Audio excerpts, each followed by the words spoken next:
Dear students, 80 शब्द प्रति minute की गति से 10 मिनट का मैटर 800 शब्द स्टार्ट होने वाला है अब से 5 सेकंड बाद। स्टार्ट। महोदय, हम देख रहे हैं कि आए दिन देश में आज राजनीतिक लाभ के लिए लोगों को धर्म या जाति के नाम पर भड़काया जा रहा है। फलस्वरूप दंगे फसाद हो रहे हैं। सभी तरफ असंतोष फैला हुआ है। राम जन्मभूमि, बाबरी मस्जिद जैसे विवाद के कारण सामान्य जनता बेकार ही विविध समस्याओं का शिकार हो रही है। मुंबई में तो कितने लोगों को बेसहारा होना पड़ा। हिंदू मुसलमानों में वैमनस्य की भावना बढ़ती जा रही है।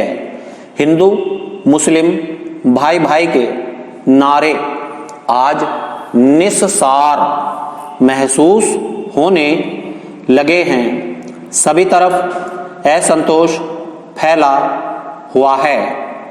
इस स्थिति को देखकर लग रहा है कि आज हमने जो एकता हासिल की है वह सिर्फ तन की एकता है। मन की एकता के लिए हमें अभी बहुत प्रयास करना बाकी है। धर्म और जाति को लेकर खड़े होने वाले झगड़े और विवाद यह साफ बतला रहे हैं कि भारत का मन अब कई हिस्सों में फटा हुआ है और सच्ची राष्ट्रीय एकता को जन्म देने के लिए जिस बलिदान की आवश्यकता है वह बलिदान हम नहीं दे पा रहे हैं। दुर्गा जन्म को संभव करने के लिए देवताओं में से प्रत्येक को अपने रक्त का एक अंशदान करना पड़ा था। भारत की एकता रूपिणी दुर्गा भी तब तक आकार नहीं पा सकती जब तक भारत का प्रत्येक व्यक्ति अपना स्वार्थ त्याग कर वैयक्तिकता का परिहार करके अपने सर्वस्व का बलिदान नहीं करता।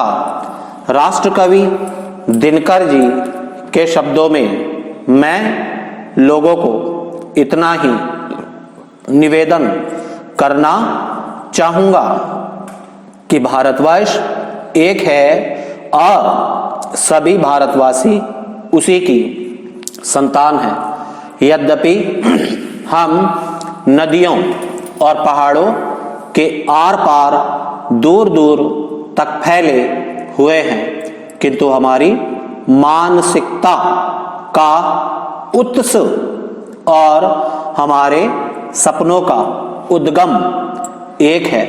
शरीर के रंग, भाषा के भेद और स्थानों की दूरी से क्या होता है, हम में से हर एक हृदय में एक ही देवता का ध्यान है और हम में से हर एक के भाव एक ही दिशा की तरफ प्रभावित हो रहे हैं। पहाड़ों और नदियों की क्या हिम्मत है कि वे हमारे दिलों के बीच दीवार खड़ी करें। प्रकृति की स्थूलता के ऊपर जो शून्य आकाश है, सपने उसी में से होकर दौड़ते हैं। बीच में विंध्य तो अनेक सहस्त्राब्दियों से पड़ रहा है, मगर तब भी हम एक दूसरे का आलिंगन रोज रोज करते रहे हैं। आइए हम सभी अमरता के लिए प्रार्थना करें। Para change. अध्यक्ष महोदय, विपक्ष के हमारे कुछ मित्रों ने राष्ट्रपति के भाषण को औपचारिकता बताया है, लेकिन बात ऐसी नहीं है।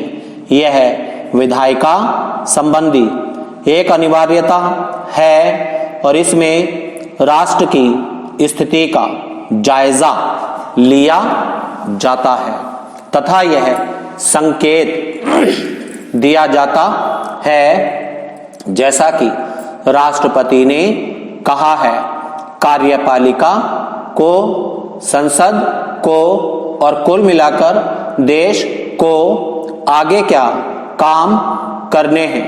जहां तक विपक्ष के मित्रों की राष्ट्रपति के अभिभाषण का बहिष्कार करने की कार्रवाई है, उसका जो भी कारण रहा हो और जो भी कारण उन्होंने बताया हो, मुझे कहने की अनुमति दें कि मेरे विचार से देश और आम जनता ने इसे केवल प्रतिवाद न मानकर राष्ट्रपति के प्रति असम्मान माना है और यह बात में मृदु शब्दों का प्रयोग करते हुए कह रही हूं। पहला चेंज।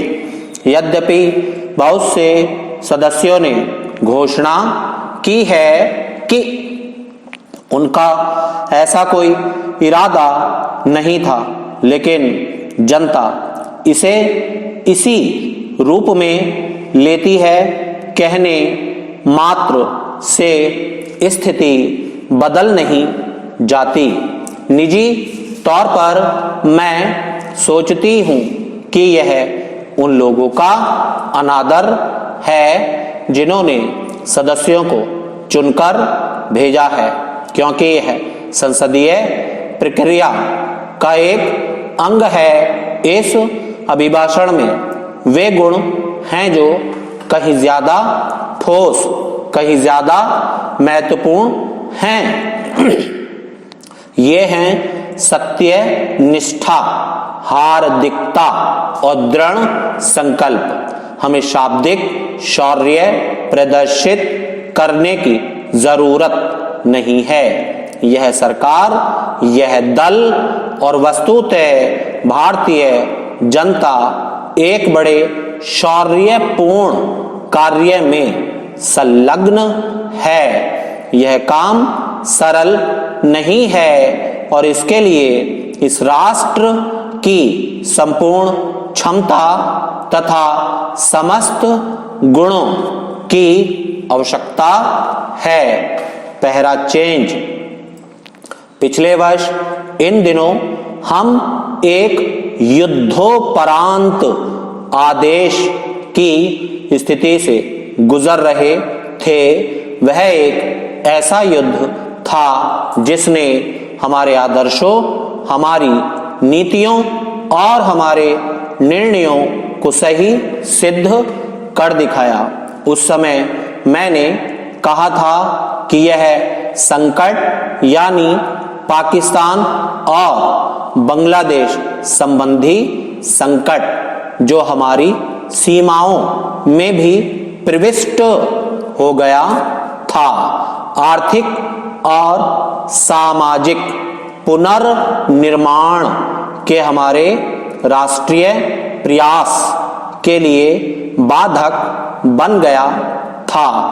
माननीय सदस्यों को शायद स्मरण होगा कि उस समय मैंने यह भी कहा था कि हमारी विजय तभी संभव होगी जब हम देश के प्रत्येक क्षेत्र की गतिविधियों के मामले में बड़ी कठिनाइयों के रूप में उसके लिए मूल्य चुकाएं। उस समय हमने जो भी कदम उठाए उनसे हम पर वित्तीय और आर्थिक दबाव पड़ा।